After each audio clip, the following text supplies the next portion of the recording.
1987. I took my headphones off. And this year, you just got to give it up to me. Listen, I told you, I don't have no problem giving it up to you.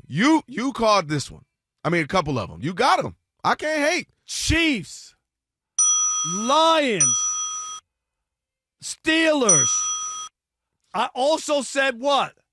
When we talked about Pete Carroll should be fired. Hold on, that's a half because we both called that. I said that. I said Brian Daboll should be fired when he got fired. It's just been an unbelievable. Yes. Caleb, I'm a believer. They won the NFC North. They did. They're the number 2 seed. What are the Eagles doing, by the way? That's the conversation. And then I saw his toss. I'm a believer. That just sounded a little crazy. Sounded his toss a little crazy. I love Trace. Out of my mind. I'm in love. Caleb. So ridiculous. I couldn't leave him if I tried. The best part about this is imagining you at home writing these. Oh, God. All right, let's welcome in the Odd Couple crew because we wouldn't be able to do this fine radio show. Don't ever make them wait again. Without him. Rob G is our producer. Mexican. Alex is our engineer. Alex, you're a hidden talent. That's right. Bree is at the anchor desk. She'll keep us updated throughout the show. Wheelchair Ryan in the building. And Saga. Oh, my God. That's right. I forgot how racist. Wait, who is that? Who's here? Saga. Saga, you don't have to tolerate this. Oh, no. Saga, cough twice. If you want help, cough twice. That man in there just talking, these bills ain't going to pay themselves. I guess I got to take it. All right. You could go ahead, and I see your little topic. No, don't be doing that. No, say what you got to say. All I'm going to say is. Don't be worried about what I'm about to say. All I'm going to say is. What you about to say? You could poo-poo it all you want. I'm the poo-poo king. They did what they were supposed to do. And here's the other thing. For all your anti-Aaron Rodgers and it doesn't matter and all that, he actually was 10-5 as a starting quarterback because there were 2 games he did not play that they lost. And if you look at what he was able to accomplish with the Steelers, which is, and this is the reason I said that they waited on him, and you can read all the stories. This is what they were waiting for. Somebody who can play quarterback. And let's hear Mike Tomlin on Aaron Rodgers. Admired him from afar for a long time. It's good to do it with him. But again, as I've said multiple times here in recent weeks, this was the vision in the spring when we pursued him. That's why you do business with a 41, 42-year-old guy. Been there, done that guy with a resume like his. He's not only capable, man, he thrives in it. And I think he put that on display tonight.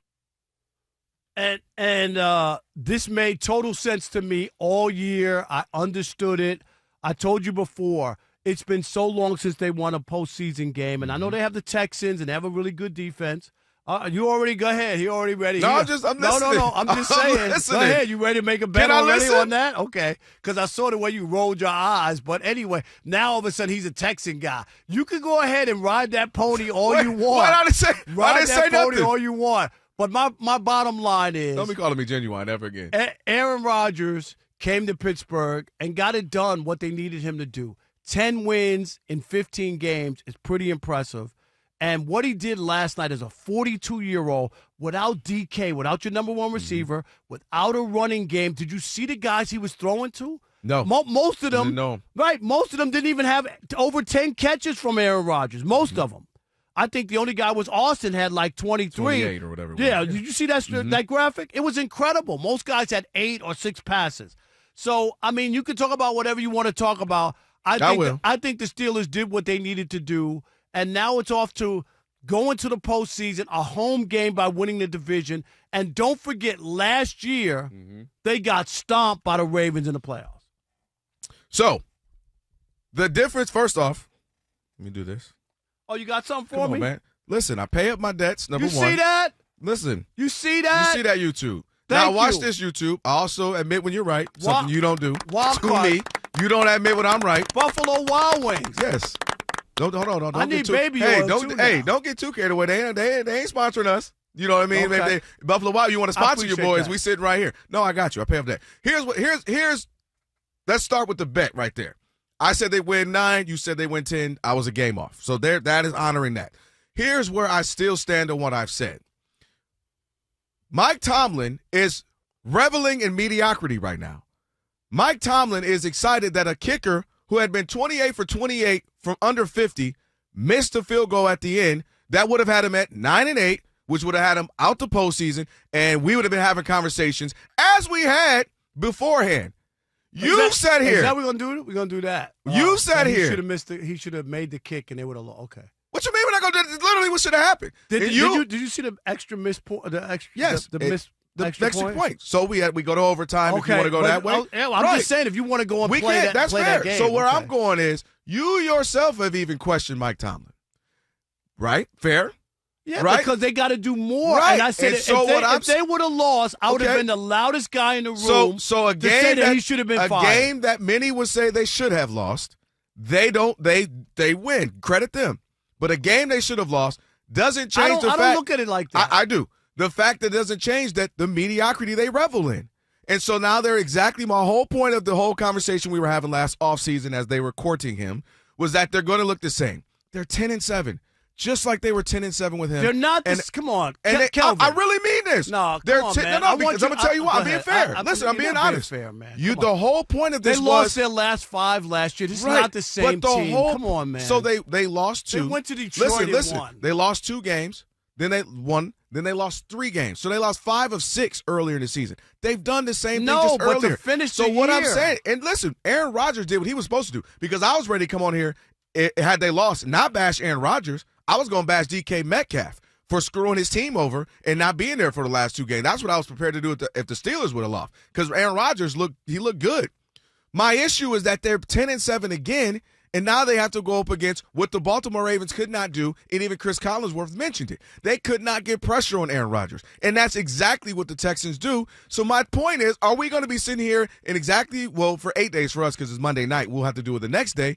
They lose to the Texans, and we're sitting here again. Okay, if they beat the Texans, then what will your I'm asking you. I mean it sincerely. Okay. I will be shocked if they beat the Texans. Not that the Texans are the 85 Bears. They're not like some team that they're afraid of. But they specifically, that's the team that matches up like a bad matchup. If this were the Chargers and Steelers, I'd be like, ooh, okay, they got a little, hey, if this were even they matched up a team that outside in Pittsburgh neutralizes teams. They don't play outside in the cold. I'm not even disagreeing with that. It's a different football singularly game. It's that's the team that does exactly what you would not want if you're Aaron Rodgers and Steelers. We don't want a team that gets after the quarterback better than just about anybody outside of maybe Denver. We don't want a team that has guys all over the field, one of the best defensive backs. That's what you don't want. So my whole point was that they look the same, and they're 10-7. They don't look 10-7 last year, and they're going to be out in the first. They average less yards per game. You're hoping it's not. Their about rushing that. yards are less. But I'm saying they but how did they win? You picked the Ravens. And